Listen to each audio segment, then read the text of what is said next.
जय हिंद साथियों, नमस्कार। स्वागत है आप सबका कंपटीशन वॉर के यूट्यूब चैनल में। मेरा नाम है संदीप, उपस्थित हूँ आपके लिए लेकर एक नई वीडियो। दोस्तों, आज की वीडियो में हम बात करेंगे 3 नए आपराधिक कानून जिनका नाम बदला गया है, वे सभी जुलाई से लागू हो जाएंगे। इसी के संबंध में न्यूज है, विस्तार पूर्वक आपसे बात करेंगे। यदि आप चैनल पर नए हैं तो सबसे पहले आप चैनल को सब्सक्राइब करके बेल आइकन को हिट कर दीजिए, ताकि आने वाले जो वीडियोज हैं उनके नोटिफिकेशंस आपको टाइम टू टाइम मिलते रहें। साथ ही वीडियो के डिस्क्रिप्शन बॉक्स को चेक करना मत भूलिएगा, क्योंकि वहां पर जो रिसेंटली चैनल पर पोस्टेड वीडियोस हैं उनके लिंक प्रोवाइड कराए गए हैं। तो चलिए आइए वीडियो की तरफ आगे बढ़ते हैं। दोस्तों, हमेशा की तरह अपनी बातचीत की शुरुआत न्यूज़पेपर की कटिंग के माध्यम से करते हैं। जनसत्ता न्यूज़पेपर की कटिंग है, जिसमें साफ साफ हेडिंग के अंदर लिखा है कि 1 जुलाई से लागू हो जाएंगे 3 नए आपराधिक कानून। तो ये कानून कौन कौन से हैं, इन कानूनों के संबंध में विस्तार पूर्वक आपसे बात करेंगे। 2 ऐपों की चर्चा हुई है, जिसमें एक ऐप है न्याय श्रुति ऐप और एक है ई साक्ष्य ऐप। इसके बारे में भी बात आपसे करेंगे। इन कानूनों के अंदर क्या क्या नए प्रावधान हैं, क्या क्या उनमें किया जाएगा, ये सभी चीजों के बारे में हम आपसे इस वीडियो के अंदर बात करने वाले हैं। तो सबसे पहले आइए न्यूज़पेपर के कुछ हाईलाइटेड पॉइंट्स को डिस्कस कर लेते हैं। उससे पहले आप थोड़ा सा वीडियो को पॉज कीजिए, उसके बाद आप न्यूज़पेपर की पूरी कटिंग को अच्छे से पढ़िए और समझिए, जिससे आपको कुछ चीजें एक्स्ट्रा इसमें मिल सके, क्योंकि मैं इसके सिर्फ हाईलाइटेड पॉइंट्स पर बात करने वाला हूँ। तो आइए देखते हैं। जैसे यहाँ पर 3 नए आपराधिक कानून लाए जा रहे हैं। आम नागरिकों के लिए पुलिस में प्राथमिकी दर्ज कराना अब थोड़ा सा आसान हो जाएगा, ठीक है। और दोस्तों, ये जो है सत्तारूढ़ जो पार्टी है उसने दावा किया है कि ये जो कानून है, इनकी मदद से न्यायिक प्रक्रियाओं में थोड़ी सी तेजी जरूर आएगी। केंद्रीय गृह मंत्रालय ने दोस्तों कहा है कि इन 3 नए जो आपराधिक कानून है उसमें कौन कौन से 3 कानून है। पहला कानून है भारतीय न्याय द्वितीय संहिता विधेयक 2023, दूसरा है भारतीय नागरिक संहिता सुरक्षा द्वितीय विधेयक 2023 और तीसरा है भारतीय सुरक्षा द्वितीय अधिनियम 2023, जिसको भारतीय साक्ष्य अधिनियम भी कहा जाता है। दोस्तों, नए कानूनों को ऑनलाइन तकनीक से जोड़ने के लिए पुरानी कानूनी प्रक्रिया में 23 संशोधन किए गए हैं, ताकि स्थानीय स्तर पर राज्य सरकारें इन व्यवस्थाओं को आराम से आसानी से लागू करें, और इसके लिए तकनीकी प्रशिक्षण भी दिया जाएगा। इन कानूनों को लागू करने में किसी भी प्रकार की कोई तकनीकी दिक्कत नहीं होगी। इसके लिए केंद्रीय गृह मंत्रालय ने 36 जो SIT टीमों को गठित किया है, विशेष टीमों का गठन किया गया है, जो कि समन्वय स्थापित करेंगे, और 36 कॉल सेंटर्स भी बनाए जाएंगे, ठीक है। तो ये थोड़ी सी न्यूज है, और आप लोग थोड़ा सा ध्यान रखिएगा कौन कौन से 3 नए कानून हैं जिस पर मैं बात करने वाला हूँ। अब दोस्तों, युवाओं तक इसकी पहुंच कैसे होगी इन 3 नए कानूनों को। तो बार काउंसिल ऑफ इंडिया ने शैक्षणिक सत्र 2024-25 के लिए विश्वविद्यालयों और विधिक शिक्षा केंद्र के पाठ्यक्रम में 3 कानूनों को अनिवार्य रूप से जो है जोड़ा जाएगा। साथ ही स्कूली शिक्षा विभाग कक्षा 6 से 8 तक के लिए अक्टूबर 2024, कक्षा 9 व 10 के लिए जनवरी 2025 और कक्षा 11 और 12 के लिए मार्च 2025 तक की जो पाठ्य सामग्री है उनके अंदर इन 3 नए आपराधिक कानूनों को शामिल कर दिया जाएगा।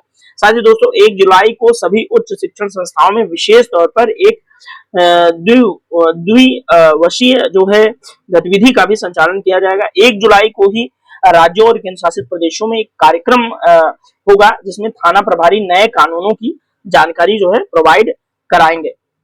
दोस्तों, नए कानून लागू होने के बाद थोड़ा आसानी से ई समन जारी किया जा सकेगा। इसके लिए नए कानूनों में प्रावधान किया गया है। केंद्र सरकार का दावा है कि इन कानूनों को सख्ती से लागू करने के लिए पुलिस अनुसंधान एवं विकास ब्यूरो जो है, उसने पुलिस, जेल अभियोजक, न्यायिक अधिकारी, फॉरेंसिक विशेषज्ञ और केंद्रीय पुलिस संगठनों की क्षमता निर्माण के लिए 13 प्रशिक्षण मॉड्यूल विकसित किए हैं, ठीक है।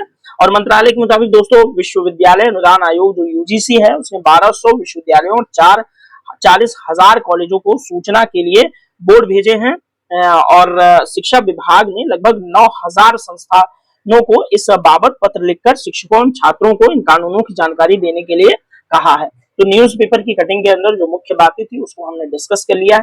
अब आइए वन बाय वन तीनों कानूनों के जो मुख्य मुख्य प्रावधान है और इन तीनों कानूनों के उद्देश्य क्या है उस पर बारी बारी से चर्चा करते हैं। दोस्तों, हमारा जो पहला कानून है भारतीय न्याय द्वितीय संहिता विधेयक 2023 है। अब इसके अंदर क्या है, तो भारतीय न्याय द्वितीय संहिता विधेयक 2023 का जो उद्देश्य है दोस्तों, वह भारतीय न्याय दंड संहिता जो IPC है और दंड प्रक्रिया संहिता जो CRPC है, और उसको जो है भारतीय साक्ष्य अधिनियम को अद्यतन करना यानी कि अपडेट करना और उसमें कुछ अमेंड करना, सुधार लाया जाएगा।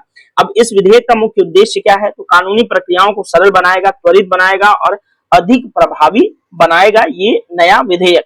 दोस्तों, इसमें पुराने और अप्रचलित कानूनों को हटाया जाएगा, न्यायिक प्रक्रिया में तकनीकी सुधार लाया जाएगा, न्याय की पहुंच को व्यापक बनाने पर जोर दिया जाएगा। इस बात को आप लोग ध्यान रखिएगा। तीसरी बात यह है कि इस विधेयक के अंतर्गत दोस्तों अपराधों की परिभाषा, सजा की धाराओं और न्यायिक प्रक्रियाओं में महत्वपूर्ण परिवर्तन प्रस्तावित किए गए हैं।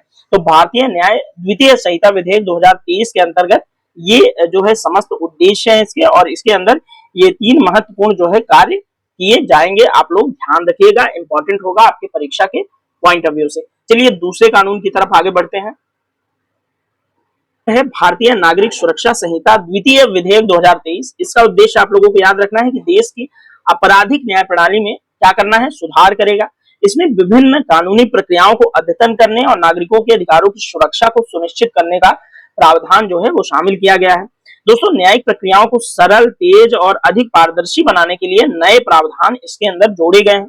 साथ ही डिजिटल माध्यमों और तकनीकी नवाचारों का उपयोग बढ़ाने पर जोर दिया गया है, जिससे न्यायिक प्रक्रियाएं अधिक प्रभावी और पहुंच योग्य बनाई जा सकेंगी। विभिन्न अपराधों की परिभाषाओं में सुधार और सजा प्रावधानों को अद्यतन किया जाएगा, यानी कि अपडेट किया जाएगा। अद्यतन की इंग्लिश होती है अपडेट, याद रखिएगा, जिसमें कानूनी स्पष्टता और न्याय को सुनिश्चित किया जा सकेगा।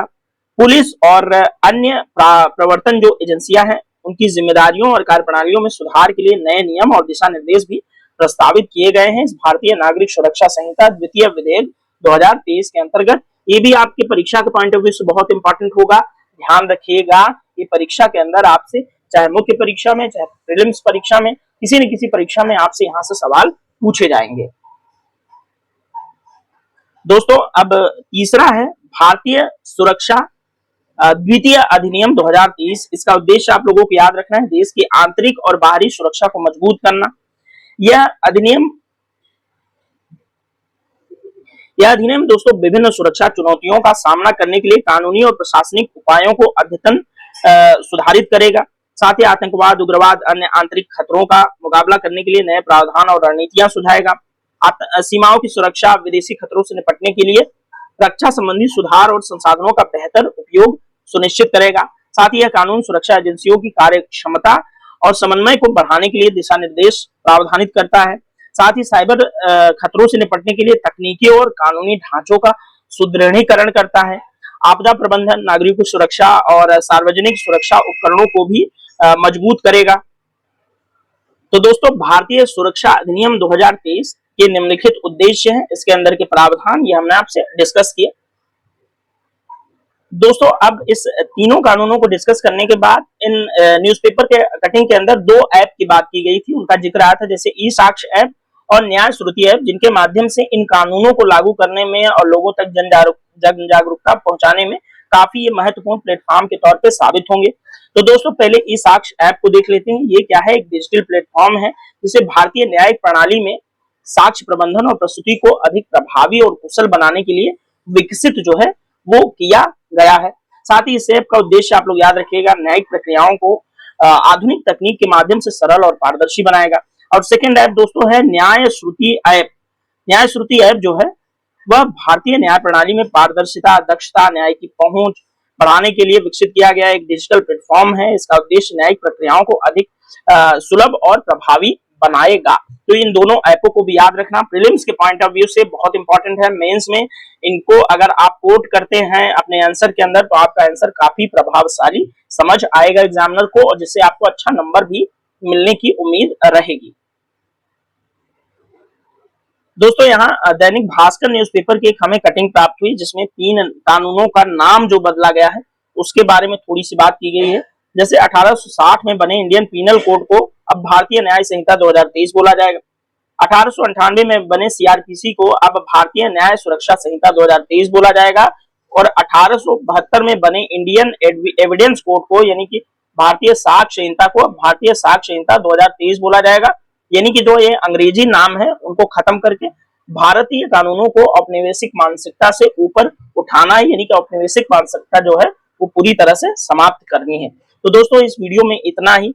आपको वीडियो कैसा लगा ये आप कमेंट बॉक्स में जरूर बताएंगे। कंटेंट में कुछ कहीं कमी रह गई हो तो ये भी आप कमेंट बॉक्स में लिख करके अपनी प्रतिक्रिया दर्ज कराएं, हम उसमें सुधार करने का पूरा प्रयास करेंगे। और कंपटीशन वॉर की तरफ से कमेंट में भी जो है सुधार के जो आंसर होंगे वो पिन कर दिए जाएंगे। दोस्तों वीडियो अच्छा लगता हो तो चैनल को सब्सक्राइब कीजिए, अपने ढेर सारे दोस्तों को शेयर कीजिए, वीडियोस को लाइक और शेयर जरूर कीजिए। दोस्तों इस वीडियो में इतना ही, मिलेंगे नेक्स्ट वीडियो में, तब तक के लिए थैंक यू सो मच। और आप अपनी पढ़ाई जारी रखिए, अपने लक्ष्य की तरफ निरंतर बढ़ते रहिए। Thank you so much.